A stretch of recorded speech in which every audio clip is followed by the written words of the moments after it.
വർഷങ്ങൾക്ക് മുൻപ് എല്ലാ ശനിയാഴ്ചയും ഈ ബുക്കിന് വേണ്ടി കാത്തിരിക്കുന്ന ഒരു സമയമുണ്ടായിരുന്നു. ഇന്നത്തെ കുട്ടികൾക്ക് ഈ ബുക്ക് എന്താണെന്ന് പോലും അറിയില്ല. അതാണ് ഈ ബാലരമ. അന്ന് ഈ പുസ്തകത്തിന് 5 രൂപ ആയിരുന്നെങ്കിൽ ഇന്നിത് 25 രൂപയിലോട്ട് മാറി. അന്ന് ബാഗിനുള്ളിൽ ബാലരമ കണ്ടാൽ ക്ലാസ്സിലെ ടീച്ചർ പാരൻസിനോട് പരാതി പറയും. കുട്ടികൾ എപ്പോഴും ബാലരമ വായിക്കലാണ്, പഠനത്തിൽ ശ്രദ്ധിക്കുന്നില്ല. ഇതൊക്കെ കേൾക്കുമ്പോൾ അച്ഛനും അമ്മയ്ക്കൊക്കെ ഒരു വിഷമമായിരിക്കും. അതുകൊണ്ട് അന്ന് ബാലരമ വായിക്കുന്നതിൽ ഒരു നിയന്ത്രണം ഏർപ്പെടുത്തിയിരുന്നു. എന്നാലും ഞങ്ങൾ പഠിക്കുന്നതിനിടയിൽ അച്ഛനമ്മയും കാണാതെ ബുക്കിന്റെ പുറകുവശത്തായി ബാലരമ വെച്ച് വായിക്കുമായിരുന്നു. അന്നത്തെ കാലത്ത് ബാലരമ വായിച്ച് കുട്ടികളൊക്കെ വഴിതെറ്റി എന്നുള്ള വാർത്തകളൊന്നും കേട്ടിട്ടില്ല. എന്നാൽ ഇന്നങ്ങനെയല്ലല്ലോ. വായനാശീലം പൊതുവെ കുറവാണ്. എല്ലാ കുട്ടികളും ഇപ്പോൾ മൊബൈലിൽ അഡിക്റ്റാണ്. വായനാശീലം വളർത്തിയെടുക്കുവാനാണ് ഇങ്ങനെയുള്ള ചെറു കഥാപുസ്തകങ്ങളൊക്കെ പ്രസിദ്ധീകരിക്കുന്നത്. അന്നുള്ളതുപോലെ ഒരുപാട് ചിത്രകഥകളൊന്നും ഇതിലില്ല കേട്ടോ. അന്നും ഇന്നും മായാതെ നിൽക്കുന്ന 2-3 കഥകൾ മാത്രമാണ് ഇപ്പോൾ ബാലരമയിലുള്ളത്. സൂത്രനും മായാവിയും ശിക്കാരി ശംഭു, ഇതൊക്കെയാണ് ഇപ്പോൾ നിലവിലുള്ള ബാലരമയിലെ കഥകൾ. സ്കൂളിൽ പഠിക്കുന്ന സമയത്ത് പല കുട്ടികൾക്കും ഇരട്ടപ്പേരുകളുണ്ടായിരുന്നു. അതെല്ലാം ഈ ബാലരമയിൽ നിന്നും ഉടലെടുത്തതാണ്. പല കഥാപാത്രങ്ങളും ഇതിലുള്ളതാണ്. അന്ന് കൂട്ടുകാർക്കിടയിൽ ബാലരമയിലെ ശിക്കാരി ശംഭുവും സൂത്രനും മായാവിയൊക്കെ പലരുടെയും ഇരട്ടപ്പേരുകളായിരുന്നു കേട്ടോ. പല രക്ഷകർത്താക്കളും അന്നിങ്ങനെ ഇരട്ടപ്പേര് വിളിക്കുന്നത് കൊണ്ട് പരാതിയുമായി സ്കൂളിൽ വന്നിട്ടുമുണ്ട്. എന്നാൽ അതൊക്കെ ഒരു നൊസ്റ്റു എന്ന് തന്നെ പറയാം.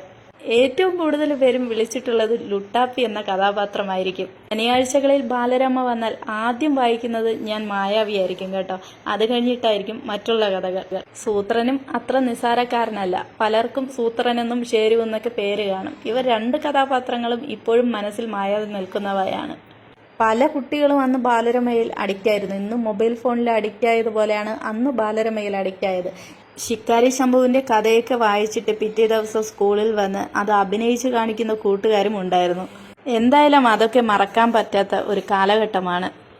ബാലരമ മാത്രമല്ല, അന്ന് 4 മണിക്ക് സ്കൂൾ വിട്ട് കഴിഞ്ഞാൽ നേരെ ട്യൂഷന് പോയിട്ട് 5 മണിക്ക് മുന്നേ വീട്ടിലെത്തണം. എന്തിനാണെന്നറിയാമോ? ജംഗിൾ ബുക്ക് എന്ന കാർട്ടൂൺ കാണാൻ. അന്നും നമുക്ക് ഇതുപോലെ കൊച്ചു TV ഒന്നും ഇല്ലായിരുന്നു. അന്ന് ഒരേ ഒരു കാർട്ടൂണാണ് ഉണ്ടായിരുന്നത്, ജംഗിൾ ബുക്ക്. ഇത് കാണാൻ വേണ്ടിയുള്ള ഒരു മരണപ്പാച്ചിലായിരിക്കും നമ്മൾ ട്യൂഷൻ ക്ലാസ്സിൽ നിന്ന് ഓടുന്നത്. പിന്നെ ഇപ്പോഴത്തെ ബാലരമയിൽ നമ്മുടെ പാഠപുസ്തകത്തിലുള്ള പഠിക്കാനുള്ള കുറച്ച് സംഭവങ്ങളൊക്കെ ഉൾപ്പെടുത്തിയിട്ടുണ്ട്. അപ്പോൾ എല്ലാവരും ഈ ബാലരമയൊക്കെ വായിച്ചൊന്ന് വായന വളരാൻ വേണ്ടിയിട്ട് വായനാശീലം വളർത്തിയെടുക്കുക. കുഞ്ഞുമക്കൾക്ക് കളിക്കുടുക്ക, ബാലരമ, മിന്നാമിന്നി ഇങ്ങനെയുള്ള പുസ്തകങ്ങളൊക്കെ വാങ്ങി വായിച്ച് കേൾപ്പിച്ചു കൊടുക്കുക. അവരുടെ ഉള്ളിലൊരു വായനാശീലം വളർത്തിയെടുക്കുക. എന്നാൽ മാത്രമേ കൂടുതൽ അറിവ് അവർക്ക് കിട്ടുകയുള്ളൂ. അല്ലാതെ ഇപ്പോൾ പൊതുവെ കാണുന്നതാണ് ഓൺലൈൻ ക്ലാസ്സുകൾ. ഈ ഓൺലൈൻ ക്ലാസ്സുകൾ വന്നതോടുകൂടി കുട്ടികളുടെ മൊബൈൽ ഫോണിൻ്റെ ഉപയോഗം കൂടി വരികയാണ്. അപ്പോൾ അതൊക്കെ ഒന്ന് കുറയ്ക്കാൻ വേണ്ടി അവരെ പുസ്തകങ്ങൾ വായിപ്പിക്കുക. ഇങ്ങനെയുള്ള രസകരമായ കഥാ ബുക്കുകൾ ആദ്യമേ വായിച്ച് അതിനെ ശീലമാക്കുക. എന്നാൽ മാത്രമേ നമ്മുടെ കുഞ്ഞുങ്ങൾക്ക് കൂടുതൽ അറിവ് കിട്ടത്തുള്ളൂ. അപ്പോൾ നമ്മുടെ കുഞ്ഞുങ്ങളുടെ ഭാവി നമ്മൾ തന്നെ സുരക്ഷിതമാക്കുക.